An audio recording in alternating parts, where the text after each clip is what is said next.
Hey everyone, welcome back to the channel. My name is Christina. I'm a naturopath, life coach and carnivore, and this is a space where I talk about carnivore as well as healing our bodies and all of that type of stuff, along with sharing my own healing journey.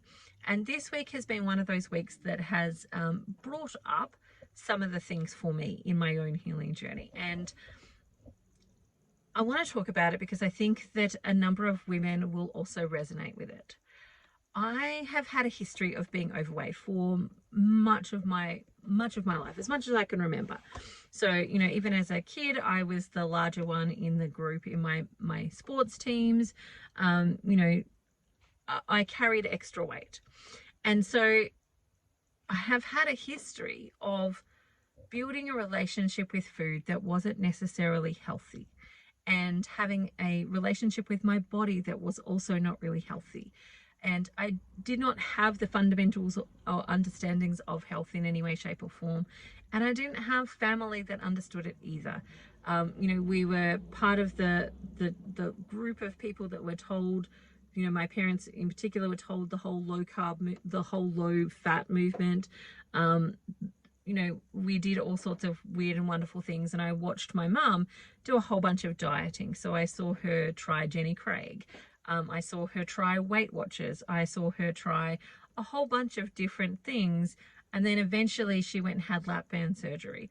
And that was the thing that helped her lose weight. But she still never got to what we would consider as like a super thin sort of weight. She just got to like what was more considered a healthier weight, not necessarily completely healthy at all, but it was considered a more healthier weight. And one of the things that was interesting for me watching her do the lap band surgery was that our life suddenly all became about her and the surgery.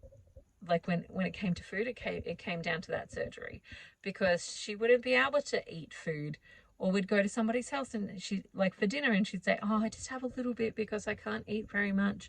And then sometimes she'd get up and go and vomit in the bathroom because like it got stuck in her, so essentially if you've had the lap band, it got stuck in the lap band, it didn't go into the stomach, or she was struggling to get it down into the stomach, so she'd go and vomit. And life kind of just became about this particular thing. And watching that as a child, I clearly took on some of the messaging about weight. I have my own sort of stuff, like, my family was one of those families that would joke about things. Like one of the jokes was as a little kid, because I was the youngest of 5 in the household, and so much younger as well. So I wasn't just like the youngest, I was much younger. And one of the things that like I would do is I would say, do you think that I am pretty? And one of my older siblings would say, yeah, you're pretty ugly. And I actually took that on board as a part of my I amness, of who I actually am.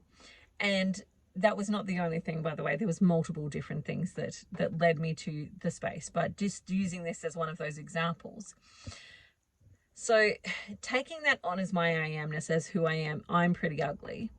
What that actually meant was that anytime people would say things to me, like, you would be pretty if you lost weight, which is a comment that I've received a lot. You would be pretty if you were skinny or you lost weight. Those types of comments actually would work in the opposite of maybe how the intender thought that they would. So their intention was that it would probably motivate me to lose weight and get skinny and do all of those things, but actually what it did was it triggered that memory of I'm pretty ugly. And so if I am pretty ugly, then anything that would make me pretty is going to clash with the fundamental belief that I'm pretty ugly. And so my subconscious programming at that time would naturally subconsciously do things that would be in the opposite direction. So for example, if somebody said something to me like, if you do this particular exercise, then you'll lose weight, and you'll like the end of the story is if you lose weight, you'll be pretty, right? And so if I do that thing, then I'll be pretty. So I can't do that thing because it actually doesn't align with that fundamental belief about myself of being pretty ugly. And so that's one element of what has been a part of my own personal journey when it's comes to healing my body and my mind with all of this stuff. The other thing that comes to mind is the history of self-harm in the form of dieting. And what I mean by that is I had a history of self-harm when I was younger. So in my late teens, that was when I did do some self-harm. But if I'm really honest, I have likely self-harmed from the time when I was little, and not necessarily known it as self-harm, not necessarily recognized it as self-harm. But I did a post on Instagram. No, I did a post. Well, it did go to Instagram, but I did it on Twitter, and then it went to Instagram and Facebook. And the post was that eating food that harms you is another version of self-harm. It's just a socially acceptable one. Like, we all think it's social, not, I want to clarify, we don't all, but, you know, the vast majority of society in the Western world, let's put it like that, don't think of eating chocolate and cakes and things like that as self-harm. But they aren't good for us. They don't heal our bodies. They don't nourish us. They don't provide us with a bunch of resources that actually help us do what we want to be doing in the world. And they actually do the opposite. They steal resources from us because we need to use our resources to get rid of that from our bodies. Like, there's a whole bunch of things that they do that's not actually good for us. So it actually is a form of self-harm, but we don't recognize it as a form of self-harm. And it's often, you know, highly encouraged. Like, oh, it's your birthday. It's like, you know, it's Christmas, it's Easter. We only have this like once a year. But when you actually sit down and add up those once a year things, they often are, you know, almost a couple of times a week. And so sometimes even more. And so a lot of people are self-harming with food. Now, there are other ways to self-harm with food, and some of that is to go on some of these diets. Like, I have done a whole bunch of different diets throughout my life to try and lose weight, and to get to the place of that perceived beauty that has always eluded me, right? That perceived beauty that has always eluded me. And one of those things was, I was a young mum. I say young mum because it's probably maybe 28. I had 4 children under 5 at that point in my life. I have 7 children, just in case you don't know. So, and, you know, I hadn't bounced back from pregnancies, and, you know, I wasn't skinny to start with, and then I hadn't bounced back from the pregnancies. While I lost a lot during pregnancies, simply because I was vomiting most of my pregnancies the whole time, I didn't love how I looked, and I felt unattractive, and a whole bunch of different things. And for me at that point in my life, what I did was a 40-day fast. I call it a 40-day fast because I didn't eat for 40 days. But I wasn't religious fasting in that sense. I was self-punishing fasting. I was not eating food because I wasn't worthy of food. That was the belief that I had. I wasn't eating food because I wasn't pretty enough to be entitled to food. I wasn't eating food because I wasn't attractive enough to be allowed to have food. Like, those were the messages that were going through my head at that point in time. And I would watch anorexia and bulimia inspired videos. Like, don't go looking for these guys, just don't.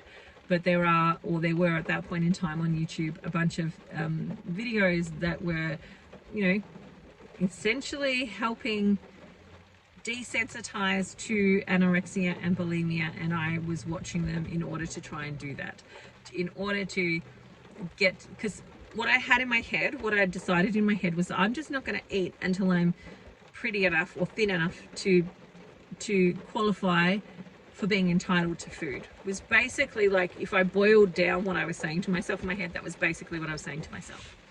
And so essentially, like, I was self-punishing with food. I was saying that because I'm not enough, I don't deserve even the basics of sustenance. And the messaging, like, here's the thing that is really interesting for me in retrospect to be able to look at these things, is that at the time I was like, you know, yeah, I will lose weight. I lost not very much weight. I actually, after 40 days of not eating, I lost a little bit, but not that much. I really did not lose very much weight at all. And I didn't understand why, and that was frustrating as well, because like, shouldn't I be like, you know, at least halfway skinny by now? Shouldn't I be at least halfway? And that didn't happen. And that's because I had no understanding of hormones. I had no understanding about what's actually happening from a physiological perspective and so on. I just had that whole basic like mindset of like, you know, get yourself into a calorie deficit and you'll lose weight. I didn't. I lost a little bit of weight. Nothing to write home about, and nothing that I would sit there and go, yeah, that 40 days was worth it in the sense of not losing weight. But the other thing that I did was program my body into it being in a famine. And in that famine, you know, we hold on to everything. And so that 40 days, instead of achieving any of the goals that I was hoping to achieve, which was, you know, lose a substantial or significant amount of weight, did not do that. But it actually also increased my hormonal displacement. All the things that were making me gain weight, it increased that problem, embedded it even stronger and more fierce.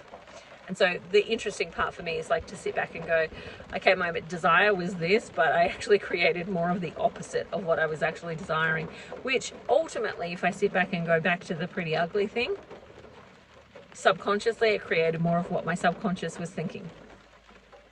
And so I talk about this and I bring this up because for me, whether it be carnivore, whether it be keto, whether it be low carb, high fat, whether it be the GAPS diet, whether it be any of these diets that are primarily, generally, I'm going to say animal-based diets with, you know, they may include other things, but they're primarily animal-based. What happens is if you don't deal with the mental load, the mental baggage, the trauma, the stories, the things that have led you to where you were, you will in some ways sabotage yourself, and you will eventually go back to where you started, if not worse. And what I mean by that is that, let's say you are reducing your calories and you're losing weight and things are going great. I hope the rain is not too loud. Apologies if it is.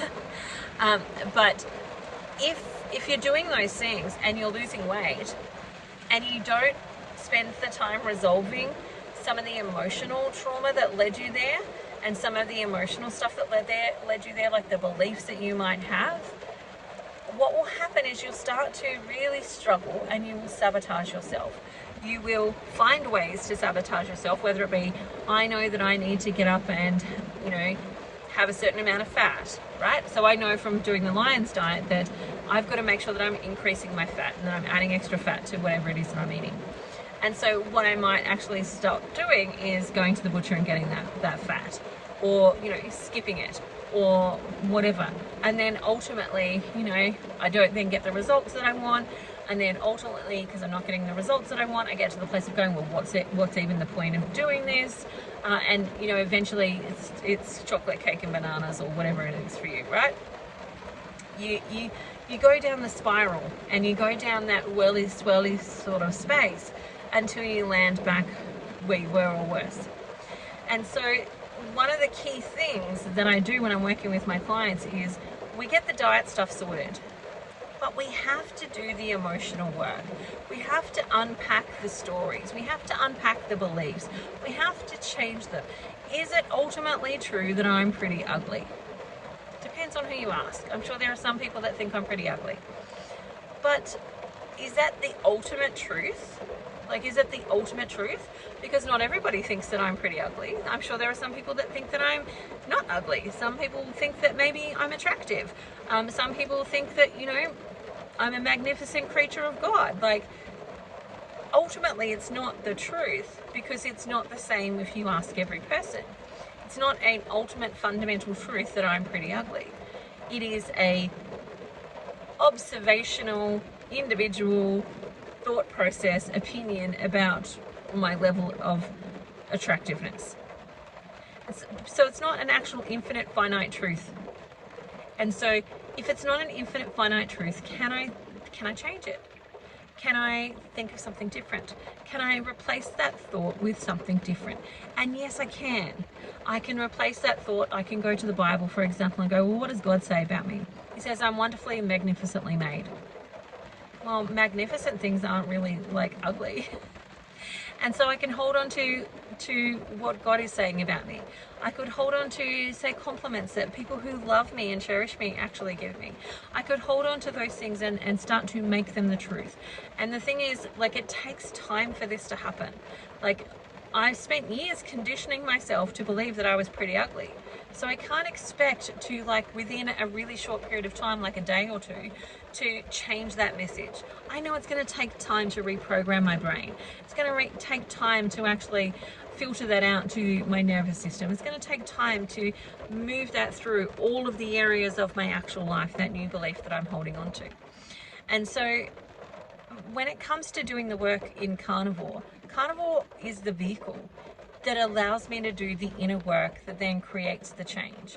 Because when we're in a space of healthy and wellness, like mentally, when we think of ourselves as amazing individuals, etc., the standard by which we live is vastly different. So if you think you're a piece of crap, the standard by which you live is going to be different than if you think of yourself as a prize. Like, what you are willing to tolerate in your life is going to be different based on how you believe and think about yourself. And so changing that is a big part of the work, because the carnivore stuff becomes super easy. If you believe that you are worthy and valuable, and therefore worthy and valuable of good food, good things, good health, then it's much easier to actually eat that way. But if you believe that you are crap, that you are a piece of rubbish, that nobody should want you or love you, it is much harder with that belief system to continue and persistently continue to eat in a way that is one that is honoring your body. It's much harder. And for me, I think that when I look at these dietary programs, the whole point, the whole purpose is whole body healing, mind, body, and soul. That we get to heal the body, but through healing the body, we actually heal our spirits, our souls, our belief systems, our whole worldview of how we look at the world and how we see things. We get to change all of those things, and we get to heal all of the parts of ourselves. And so for me, I see these as a vehicle to actually get that whole body healing. Now, that vehicle might look slightly different to everybody. Some people, for example, I've got a new client where she's been struggling with carnivore by itself, where actually she probably mentally would be much better in hypercarnivore or ketovore, where she can include a little bit of fruit and a little bit of vegetables that help her mentally balance herself. And you never know where it's going to go. She might get to the point where she goes, I actually don't think I need them anymore. I think they are a hindrance to me now, and I'm ready to let them go. I don't know where she's going to go. She might end up just being happy enough to stay in ketovore, and that might actually be the thing that is enough for her to be able to achieve the health goals that she actually has. But the key thing is, and this is the thing that I and I'm sure a whole bunch of other people in this space get frustrated with, is the carnivore police, the lion police, the diet police, right? Because everybody thinks that they know. But most of those people that think that they know have never actually worked with other people. They've only done it for themselves. And a lot of those people that are doing it for themselves are white knuckling it. They're not actually healing their heart, their mind, their spirit. They're only working on their body, and they're white knuckling it by creating the rules that everybody must follow. Whereas when you're actually healing the inner person, the inner part of you that has been wounded throughout childhood into adulthood, etc., when you're healing that, you understand that the situation is slightly more complicated than just eat the food. And when you're someone like me who works with people of lots of different health statuses, so for example, I'll have some people that I've got patients that have got feeding tubes, and our first goal is not to get them to eat meat. Our first goal is to just get some food in their mouth and in their body, and to have their nervous system calm enough to actually accept it and not fight it. I have some clients who have got thyroid issues. They've had their thyroid removed, and so we're never going to probably completely get them off their medication. but what we want to do is optimize them. There are some people that have had, you know, by the time that they've come to me, they've had parts of their bowel removed. All of these people are going to need slightly different things. And when we have the carnivore police yelling at them saying, no, you are not blah, blah, blah, you should be doing X, Y, and Z, or they're asking random people on Facebook who've got 10 million responses who don't actually have any medical training or nutritional training behind them, don't understand the complexities of that client, don't know to ask more questions even, for example, that's when we start to get into issues and start to get into trouble. And the place that I would love for people to get to is realizing it's about whole body healing. So, you know, when I'm working with clients that have got eating disorders or have had previously suffered from eating disorders, then we need to be open to talking about the emotional stuff there, but also going slow and steady and bringing things in versus taking things out. And, you know, what happens is, you know, as they start to heal and their brain chemicals start to balance and we start to do the emotional healing as well, their thought processes change, their brain changes. And, you know, there's a whole lot of work that goes on there. But the screaming at them that they're not doing it right stuff is just so not helpful. It doesn't help. And it just, for me, shows the shallowness and the lack of understanding that some of these people have. Because you do have to consider your mental health. You do have to consider what's going on in your life. Like, there are ways to set yourself up for success and there's ways to set yourself up for failure. And for some people, you have to like really look at, how do we set you up for success? How do we set you up for winning so that you can win this prize and you can get to the place that you want to go, that you can meet the health goals that you actually have, that you can be as optimal as you possibly can and still mentally intact. And that's a little bit more of a complex issue, and that's like the space that I work in. But it is a place where you need to bring in a lot of grace and understanding that it's not going to be perfect all of the time. And it's okay for it to not be perfect. If you're making progress, that's all we're looking for. It's the progress that leads you to the place of getting to where you want to go. It's not that I'm being so perfect, but I'm beating myself up or I'm beating myself into submission to stay perfect, that you end up getting to a point where you break, when you can't do it anymore. And you go completely in the opposite direction and as far and as wide as you possibly can. And you miss the healing. So that's something that I just wanted to share today. I hope you have the most amazing day. If this is something you want to talk about or work with me on, feel free to book an appointment. It's christinamatthewson.com/appointments. I'd love to see you in that space. You're also welcome to join me in my carnivore support group, which is christinamatthewson.com/carnivore support. I'd love to see you there too.